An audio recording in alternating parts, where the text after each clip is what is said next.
Buongiorno, buona domenica e benvenuti a questa edizione di TG Sicilia, i titoli del nostro telegiornale.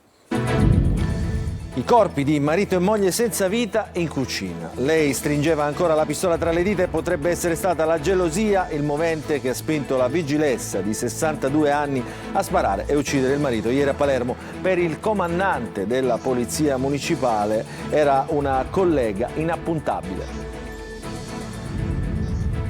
Il ponte sullo Stretto è già in ritardo, il progetto esecutivo e l'avvio dei cantieri annunciati per l'estate slitteranno a fine anno, rallentano anche le procedure per gli espropri. Dal 1 luglio stop agli incentivi per le aziende che assumono al sud e le ZES mai partite.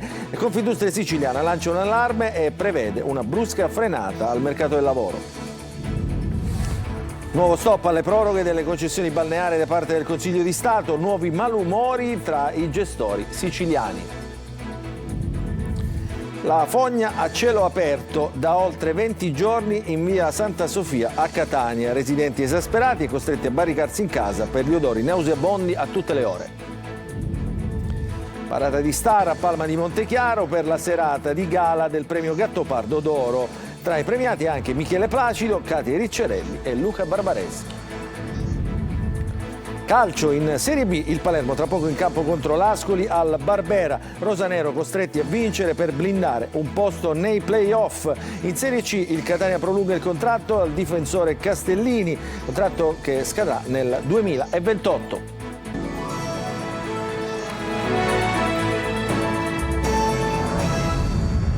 Ancora ben trovati. Potrebbe essere stata la gelosia della donna nei confronti del marito il movente dell'omicidio-suicidio di ieri a Palermo.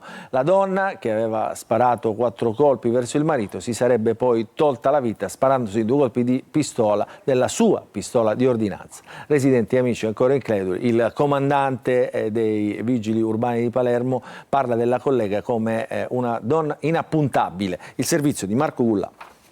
La certezza si avrà nelle prossime ore con l'autopsia sui corpi disposta dalla Procura della Repubblica. Per chi indaga però la dinamica è apparsa fin da subito chiara nella sua drammaticità. Laura Lupo ha ucciso il marito Pietro Delia con la pistola di ordinanza e poi si è tolta la vita con la stessa arma. C'è ancora sgomento, incredulità al civico 49 di Viano Tarbartolo, salotto di Palermo, dove ieri si è consumata la tragedia che molti dicono sia legata alla gelosia della donna verso il marito. Sul pavimento della cucina, accanto ai corpi diversi per terra, c'erano 6 bossoli di calibro 9. Il medico legale, ad un primo esame, ha rilevato 4 fori al torace e all'addome dell'uomo, commercialista di 66 anni, ex dipendente della BNL. La donna, 62 anni, poliziotta municipale, aveva 2 ferite alla testa. È probabile che abbia dovuto esplodere un secondo colpo per compiere il gesto suicida. Quando sono entrati i vigili del fuoco hanno visto che Laura Lupo stringeva la pistola fra le dita. I carabinieri non hanno trovato alcun biglietto che anticipasse il gesto, nulla nel comportamento della donna, a giudicare dal racconto di parenti, amici e vicini, aveva lasciato presagire un simile epilogo. Ci coglie molto così amareggiati questa cosa, visto che parliamo di un appartenente al corpo della polizia municipale assolutamente per bene, famiglie per bene, persone per bene, non ce lo saremmo obiettivamente mai aspettati, grande lavoratrice, inappuntabile, madre di 2 figli sistemati o comunque in via di avvio, non ce lo saremmo proprio aspettati, non è stato mai evidenziato nulla che lasciasse anche solo lontanamente intuire la possibilità di un problema, assolutamente. Ci sarebbe però un malessere nella coppia dovuto alla gelosia della donna, ma non solo. La coppia era tornata a vivere insieme dopo un periodo di separazione. Il movente resta ancora da approfondire. Siamo a Palermo, ancora un'aggressione immotivata a un giovane nel sabato della Movida. In 6 hanno picchiato un 20enne senza apparenti motivi e il ragazzo è stato refertato per traumi facciali. Il servizio. Una nuova aggressione, l'ennesima nel fine settimana a Palermo lungo le strade della Movida. Un giovane di 20 anni è stato picchiato la scorsa notte in via Quintino Sella, una delle strade intorno all'area del Teatro Politeama. In 6 lo hanno avvicinato con una scusa, quella di chiedergli l'ora, poi all'improvviso lo hanno aggredito colpendolo più volte fino a spedirlo in ospedale. Il giovane è arrivato a Villa Sofia con un trauma facciale. Sul posto sono intervenuti gli agenti della polizia municipale, poi sono arrivati anche carabinieri e agenti di polizia. Secondo una prima ricostruzione, dopo l'aggressione il gruppo di 6 ragazzini è fuggito, disperdendosi in varie direzioni.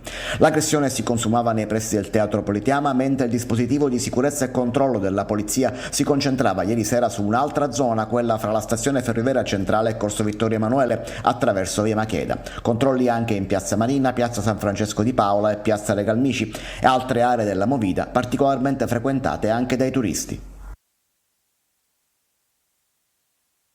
Tentato omicidio e di porto illegale in luogo pubblico di arma da sparo. Il 76enne che ieri ha ferito a colpi di pistola un 56enne in pieno centro a Mister Bianco davanti a un noto bar.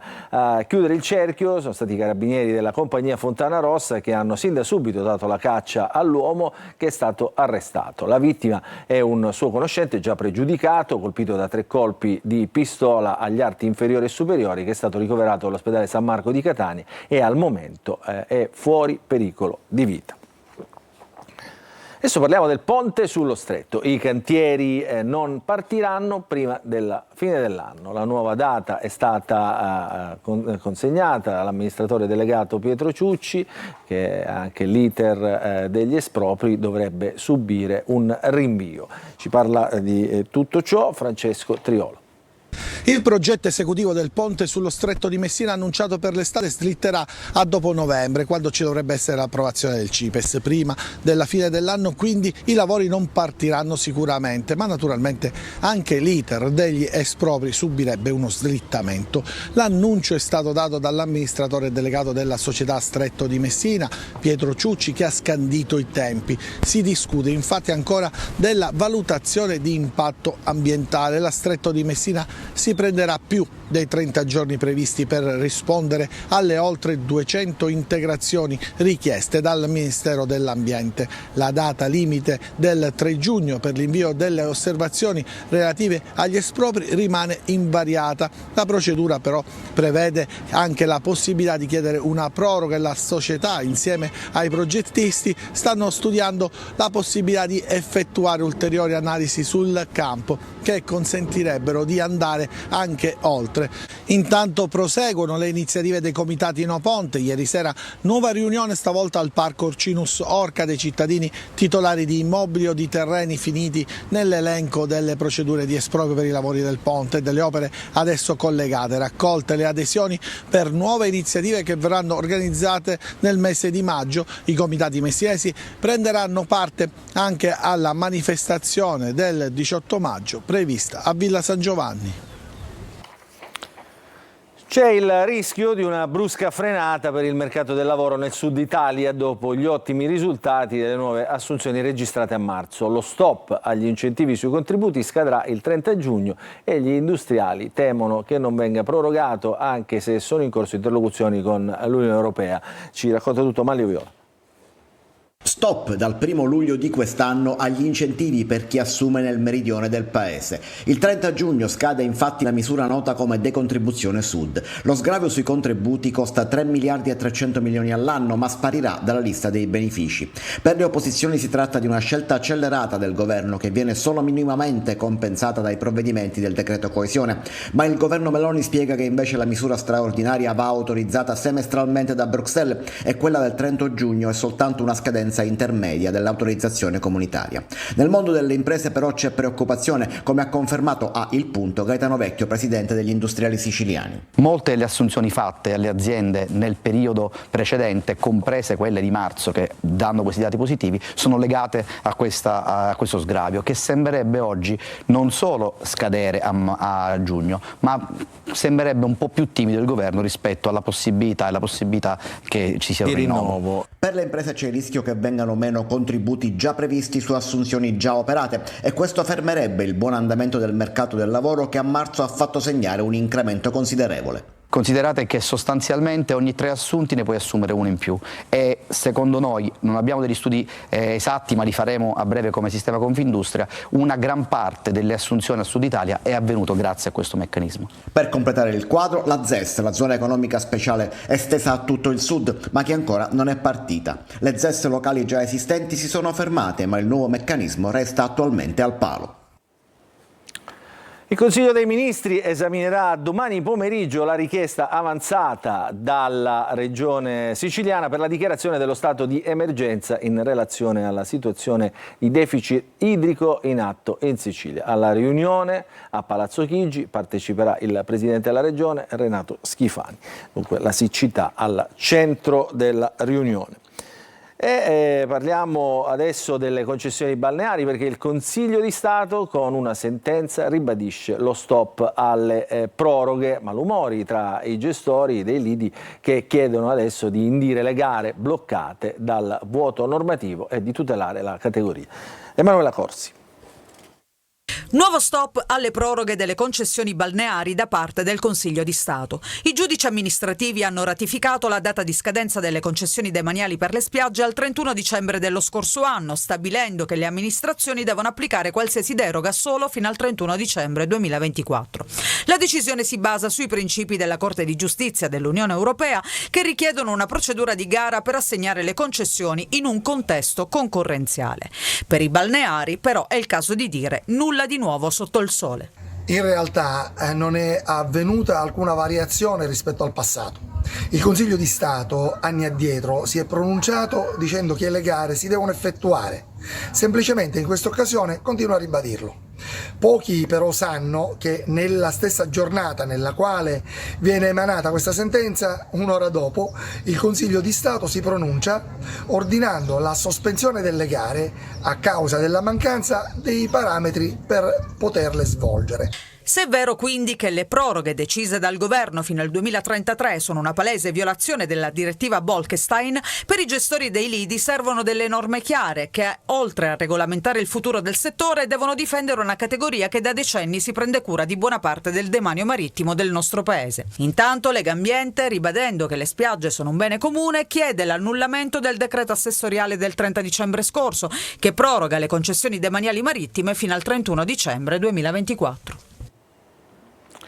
Notte di sbarchi a Lampedusa dove dopo il soccorso di 4 barchini sono arrivati 166 migranti, complice il mare calmo. In meno di 24 ore sono sbarcati 438 migranti e verrà battezzata invece stasera nella parrocchia di San Gerlando la piccola Ivoriana che adesso ha 2 anni e mezzo, accompagnata da mamma e papà, prima nata sull'isola dopo 51 anni e che ha ricevuto la cittadinanza onoraria.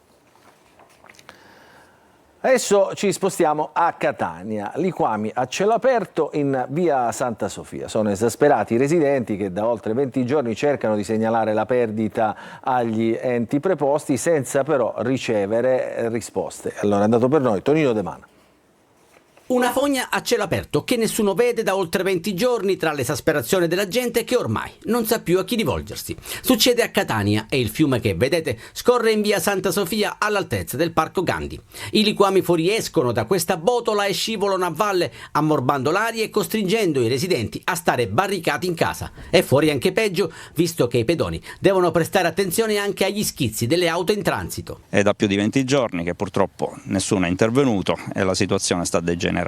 Situazione igienico-sanitaria da terzo mondo, ma sconcerta soprattutto il silenzio da parte degli enti che dovrebbero intervenire, come conferma questa signora che da giorni, incollata al telefono, cerca l'interlocutore giusto per risolvere il problema. Da 20 giorni ho chiamato il numero verde del comune e non ho ricevuto alcuna risposta e mi sono preoccupata allora di contattare altri numeri di telefono segnalati.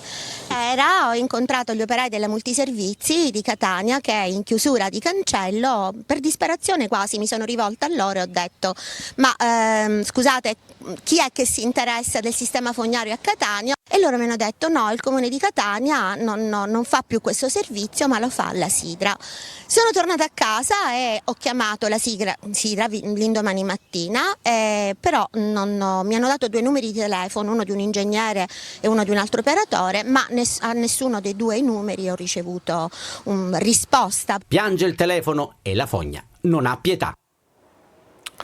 Lungomare in festa, sport, cultura e solidarietà, così i catanesi sono riversati in strada per vivere una giornata all'aria aperta. Tonino De Mano. Sport, cultura e solidarietà, in una sola parola. Lungomare Fest. Ore 10. Scatta il divieto alle auto da Piazza Europa a Piazza Mancini Battaglia e i catanesi si riversano in strada rigorosamente a piedi, in bici o in monopattino. Le 2 corsie di marcia improvvisamente si trasformano in un unico percorso dove si va a destra e a sinistra, avanti e indietro. Noi abbiamo anche noleggiato la bici elettrica e siamo qui anche perché la giornata permette, è splendida, quindi ci divertiamo. Ci si ferma a respirare la brezza marina e c'è chi ascolta nuovi suoni. Noi facciamo un attimino silenzio, si sente la musica delle persone, ogni nota differente che compongono un concerto meraviglioso la mattina, il silenzio di tutto, soltanto le persone che parlano.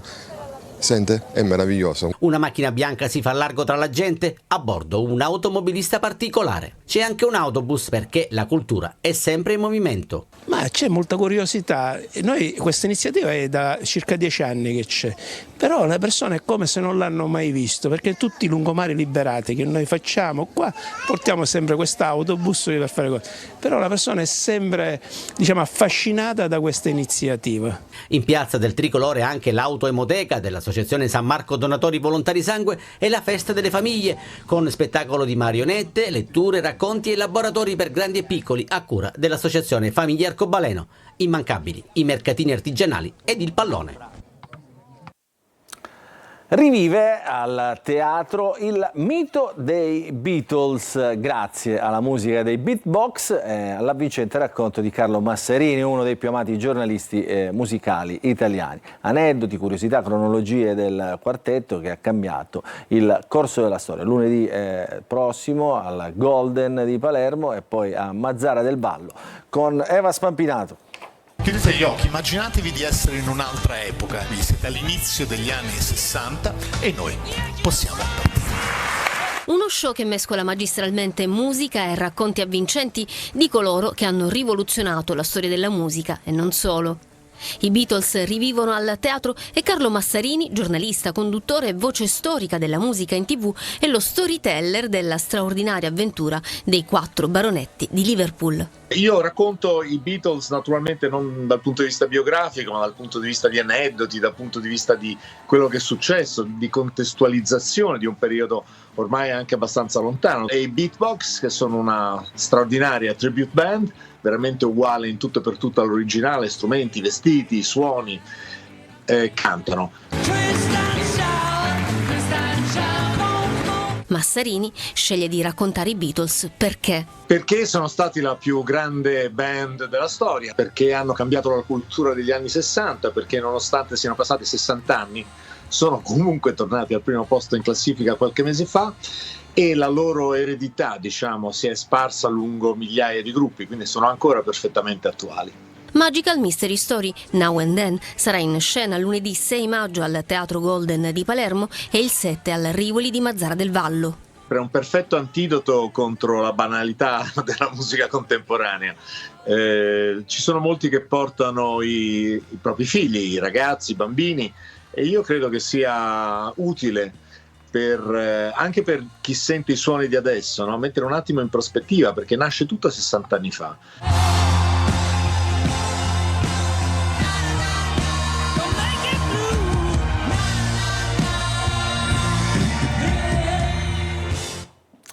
E dopo i Beatles ci spostiamo a Palma di Montechiaro, dove ieri sera si è svolta una serata di gala per la 4ª edizione del premio Gattopardo d'Oro. Tra i premiati anche Michele Placido, Katia Riccerelli e Luca Barbareschi. Ci racconta tutto Davide Sardo.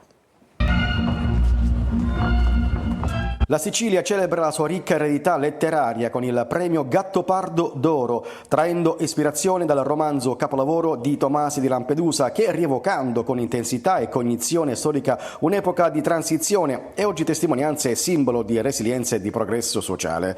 La piazza del monastero delle Benedettine a Palma di Montechiaro è stata cornice di una serata di gala internazionale con ospiti e premiati di prestigio della letteratura, del cinema, dello spettacolo, della televisione. Questo ha un sapore straordinario perché io amo lo scrittore, amo queste zone perché la provincia di Agrigento per me è qualcosa. Ho appena recentemente finito il film su Luigi Pirandello, voi capite, per cui ho un attaccamento straordinario. L'onore è mio di essere qui, amo questa terra, quindi sono molto contenta di essere arrivata finora. Era da molto tempo che non venivo da queste parti e poi è una soddisfazione, insomma, ricevere un premio. È davvero un'emozione pazzesca, intanto per il grande legame anche affettivo che ho nei confronti di Tomasi di Lampedusa e del suo romanzo, perché per me è stato un punto di riferimento fondamentale ed e rappresenta, a mio avviso, una delle voci più importanti per raccontare il Sud oggi. Un premio è sempre piacevole, e soprattutto piacevole in Sicilia, una terra che amo molto. Sono un filicudaro doc, che passo da Catania a Palermo da circa 45 anni praticamente ogni 2 mesi. La manifestazione, frutto della collaborazione con il Comune, è stata anticipata a maggio, proprio nella data in cui nel lontano 1637 fu posta la prima pietra di Palma di Montechiaro da parte dei Tomasi. Adesso ci fermiamo, una piccola pausa, poi un'ampia pagina di sport.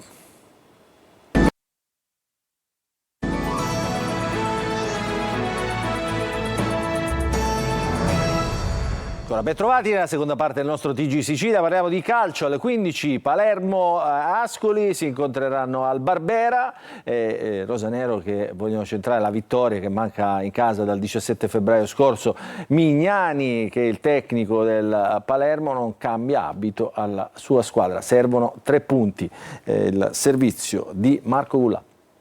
Se il ritiro è stato funzionale alla causa, il Palermo lo scoprirà solo al triplice fischio del match con l'Ascoli. Al Barbera i rosanero si giocano una bella fetta di stagione. L'obiettivo è quello di mettere al sicuro il 6° posto, che racchiude dei vantaggi in ottica primo turno playoff. Invertire quindi il trend. Il Palermo ha una media da retrocessione diretta e oggi alle 15 non può commettere ulteriori passi falsi. E questo è il momento più bello del campionato. Io la penso così.